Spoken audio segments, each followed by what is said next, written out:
So today's lesson is on parallel lines and proportional parts. If we cut parallel lines by transversal, then it's going to create proportional parts. So we're still using our proportions. Okay, triangles can have parts that are parallel if we divide them.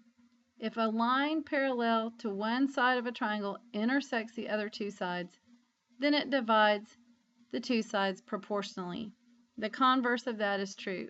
If we know that two sides are divided proportionally, then we know that this line drawn inside the triangle, splitting it up into parts, is parallel. So what does that look like? It looks like this. Here's our triangle. So we have a line that is parallel to one of the sides of the triangle. Here's my line that I draw in. Notice it's creating a smaller triangle. If it is parallel to one of the sides, then it's going to chop this up into proportional parts. So AC over CD is the same ratio as AB over BE. They are proportional to each other. So if CB is parallel to DE, then the ratio of the parts of the sides will be equal. So let's say that I have a ratio of 2 to 3, or 3 to 2. Let's do 3 to 2. I have 6 to 4 here. If I have a 12 to 8 over here, do these two ratios reduce to the same number? Yes, they do. This reduces to 3 to 2, and this reduces to 3 to 2. Okay, same ratio, so they are proportional. That tells you that this is parallel to the other side. Okay, so the converse is true as well. If AC over CD is equal to AB over BE, then CB is parallel to DE. Okay, so again, anytime you have a bunch of words, draw it out so you can see the picture. That's going to help you understand the relationship a little bit better. Here's another example. Okay, so if I know that these two lines are parallel, what is my proportion going to be?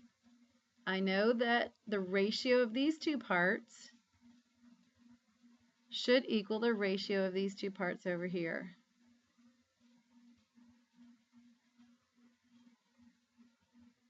Okay, so you just set up your two ratios and they should be an equal proportion. So we can use that to solve for some unknowns or to determine if these two parts are parallel. So the question here is CB parallel to DE? Well, if it is, the ratio of these two parts will equal the ratio of these two parts. So let's set up our ratio first. We have 24 over 9 is going to equal 26 over 9.75. I cross multiply, and if I get the same answer, then they are in proportion. Whoops, yes, we got the same answer, so yes, CB is parallel to DE. Okay, so you just check and make sure that it all works out right. Here we have an unknown that we need to find. So we know that these two lines are parallel, so I can set up my ratio and solve for x. Again, I'm going to use a ratio of the two parts of one side should equal a ratio of the two parts of the other side. Make sure that you write your ratios the same way. If I start with this bigger segment on top over the little segment, then I have to do this bigger segment on top over the lower segment. So now I cross multiply, 8x equals 36, right? And if I divide by 8,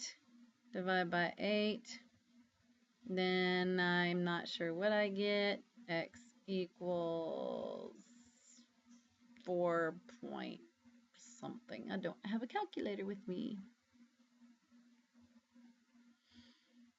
Okay, so you figure it out. I got it set up for you.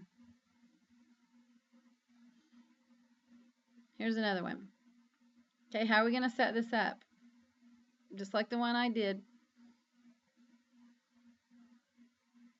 Again, you can start anywhere. I'm going to start with the 4. What should I put that over? The other part of that side. I go back to the same, like a corresponding part here, 6 over x. I cross multiply, divide. Okay, I shouldn't have to go through all the steps anymore. You should have this down.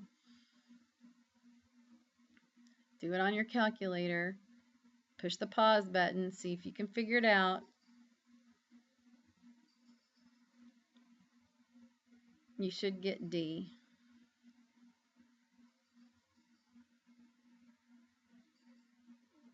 Okay, now we need to figure out if GH is parallel to FE. We're not told that they are, but we're given some numbers here.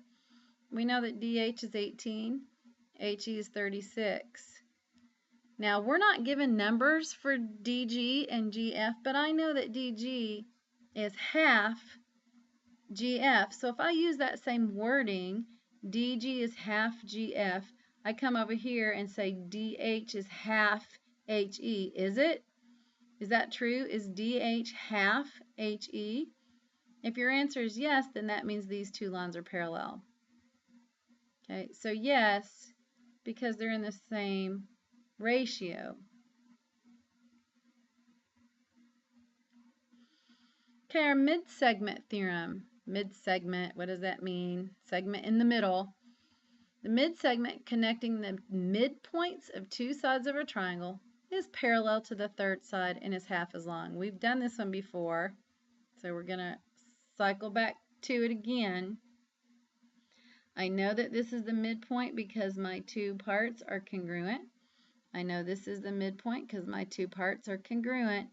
So that tells me this is my mid-segment. It also tells me that it is parallel to the base, and it is half as long as the base.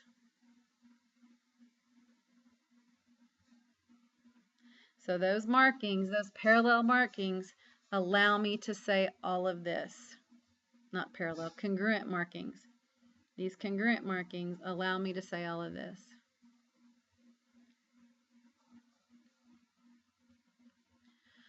Okay, here is some coordinate geometry. If this is on a coordinate grid, I'm wanting to find the coordinates for point D and point E.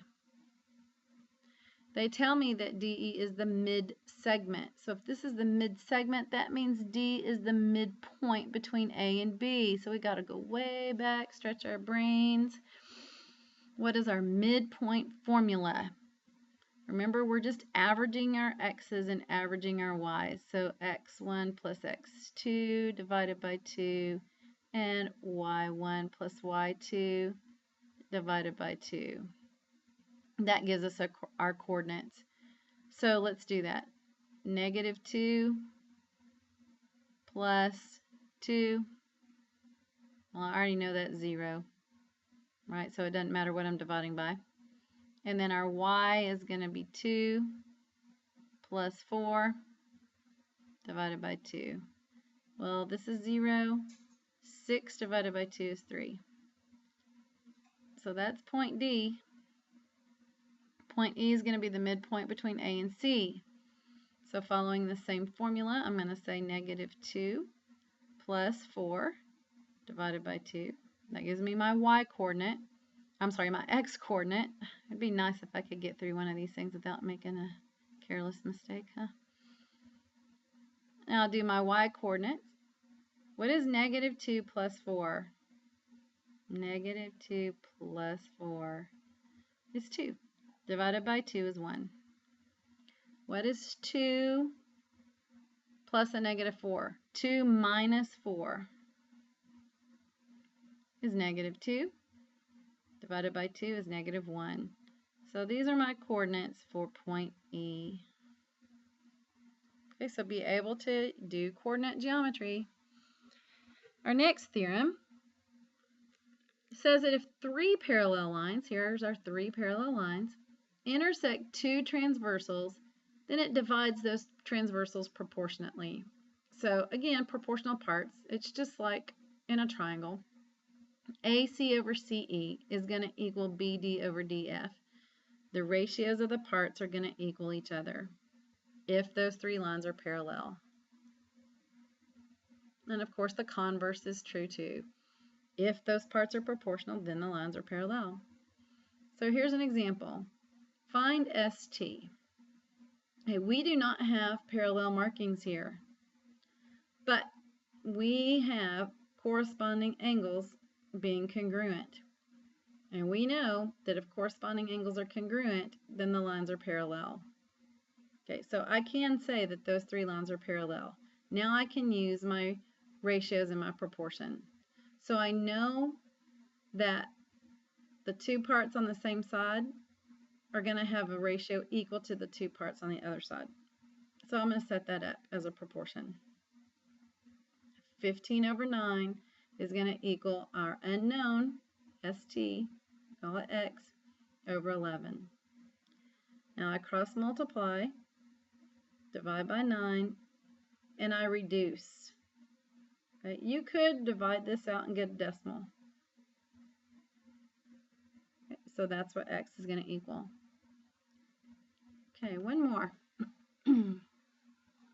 Here I have another triangle, and I know that this line is parallel, so that means that my parts are proportional, but I don't have this part up here. I know the whole. What would I do to this whole line to get this part right here? I would have to cut off this X portion, right? If I cut this off, I would get this unknown portion. So I'm going to call that unknown part 37.5 minus X, because that's what it is. It's the whole thing. Take away the X part. Now I have my two parts that I can make a proportion out of. So let's do that. 9 over 13 is going to equal 37.5 minus X over X. Remember that we are going to get in the habit of putting this in parentheses so that when I cross multiply, I don't forget to distribute.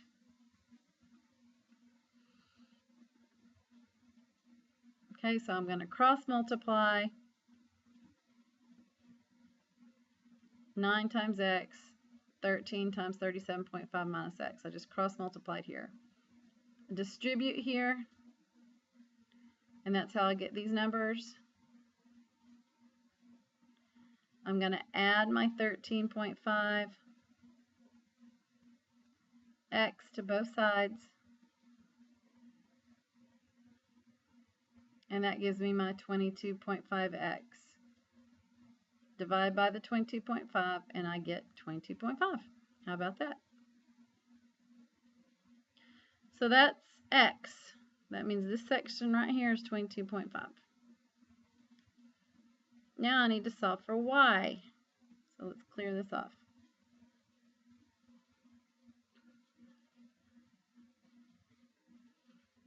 Okay, how am I going to solve for Y? Any ideas?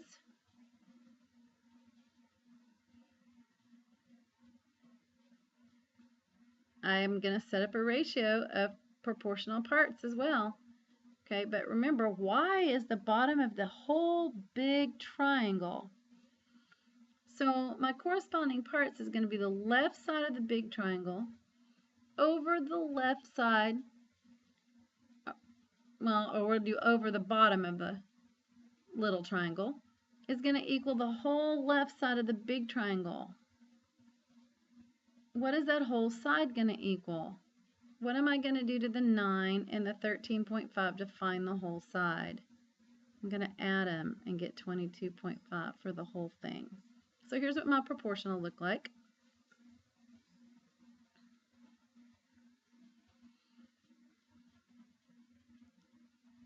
Okay, cross multiply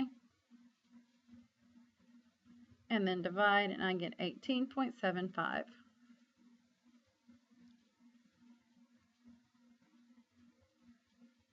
Okay, one last thing. A over B is going to equal C over D. You can also do the whole thing over a part is equal to the whole thing over a part. So this statement would be true as well. A plus B, this whole thing, over either part is going to equal this whole thing over one of the parts. I could also choose part A to be on bottom. I could say A plus B over A is equal to C plus D over C. I could put either part on bottom, but just know that you can add the two parts and make a ratio that way as well.